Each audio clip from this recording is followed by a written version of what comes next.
When I was 8 years old, I moved from Copenhagen in Denmark to a small village in Norway with only 500 people. Why was that awesome?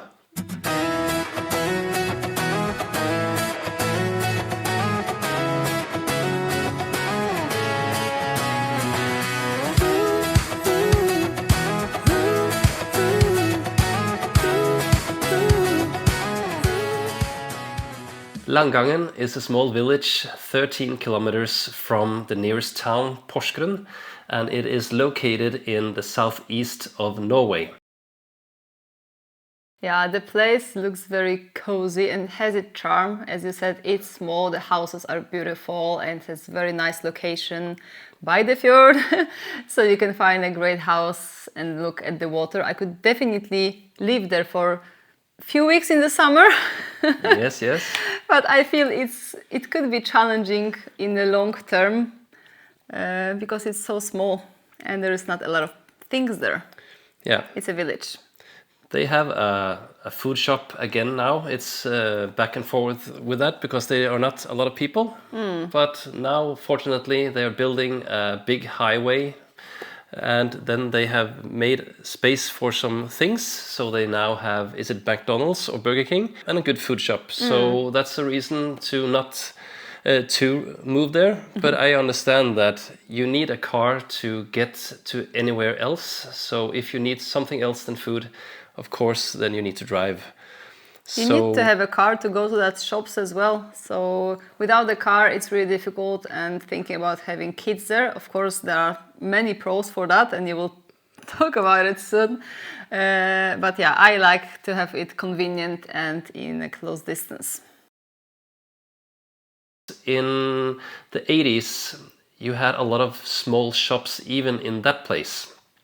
You had a post office, you had 2 food shops.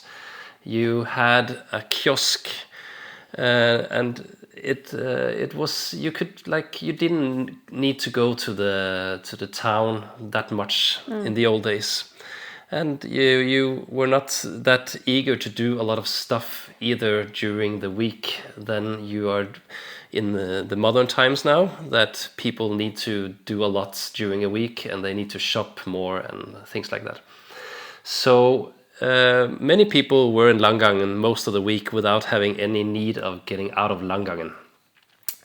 When I moved there, I was a kid coming from Copenhagen with it was a lot of people stuck in one small place with some high rises and high rises was like 7 levels houses and a very big school. And we were 30 people in my class, with half of them not Danish or didn't look like Danish in the photo at least. And then I came to Norway, and my class was 7. 7 in the class, and we were then put together with 5 pupils that were 1 level below. That was the class. So it was a very small school. And I quickly found out that instead of being in Copenhagen, where it was, I don't know what I actually were doing on my spare time there, but in Langangen, it was football, soccer in American, and it was fishing, and it was running around in the forest. And in the winter, it was skiing and skating. So I had to really quickly become used to all those things. And I also quickly become really fond of doing those things, except skating, because I just always fell, so it was hurting too much. But skiing I became quite good in. And yeah, so in the 80s and the 90s, the kids went out of the house and then they came home for dinner. And then we just did what we wanted to do. Making cabins in the forest or fishing somewhere, or could take a boat. I was quite young when I was allowed to have a boat also. And that's like scary nowadays to just think about that if you're 13, just good luck with the boat. So it was really a great time in that small place, and I had some very good friends. and I was fortunate with that. So it was a really happy place to be for me when I was a child. Yeah, if I can add something, this is a very big advantage of a small village comparing to the big Copenhagen, that it's more safe and the kids can have maybe more freedom and do more stuff by themselves, not just, okay, you have to be home, or I have to go out with you as a parent. So I think this is a great thing with the small places like Langangen. The last thing I want to mention about Langangen is that when you have such a small place, and at least maybe half of them have been there when they were children, and then they have decided to also just stay there, is that they have a community feel, that they want to help out and they do it for free. So you can really clearly see it in the neighborhood that people are doing things there, especially around the school area. And that's a really nice thing, that they help out each other and they really are proud of their place. So that's a cool thing. I also want to mention that it was really tragic that last year the school that I was in when I was a child, it burned down. So it's really tragic, and it has, at least they have decided in Porsgrunn that they will build up a new school. And they really fought for it in Langangen to have a school there, because without a school, I'm sure that that village would die out quite quickly. So they really need that school in that area. And also they have a football club, and it has been down for many years, but now it's back the last 3 years maybe.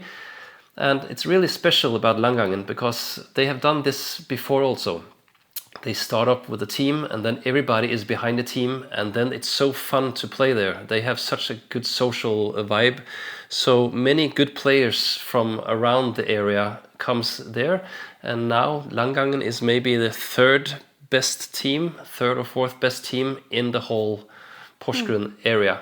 And that's really amazing, almost incredible that you can have a team from a place that has less than 500 people. Yeah. And they have fireworks, or they have a crowd there when they play. So it really looks amazing when they have a game. And the last thing is a tourist place that they have in Langangen. It's a road where it drives under itself. And that is something they have had as a tourist place in the old days, at least, when the highway went, or the main road went through Langangen. And that's really a special thing to try and drive that road. And so, yeah, if you drive on the highway from Oslo to the south of Norway, you should look up where is Langangen, and then just drive by there and see it for yourself. It's fantastic by the fjord, especially when it's summer. Yeah.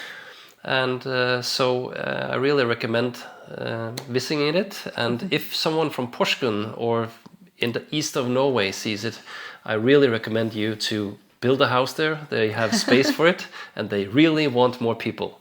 So also for the school to survive. So this is more of a commercial of Langangen maybe than anything else.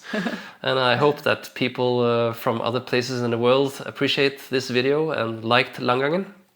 Please comment if you are from a place like that, or if you wished your children grew up in a place like that, or if you have a totally different view about this place. But I wanted to make it because it's really close to my heart. And if anyone from Langangen sees the video, please also comment and say that you're from Langangen. It would be very cool to see that we have reached found Langangen. You. Yeah. Until then, please subscribe, please like, and see you soon.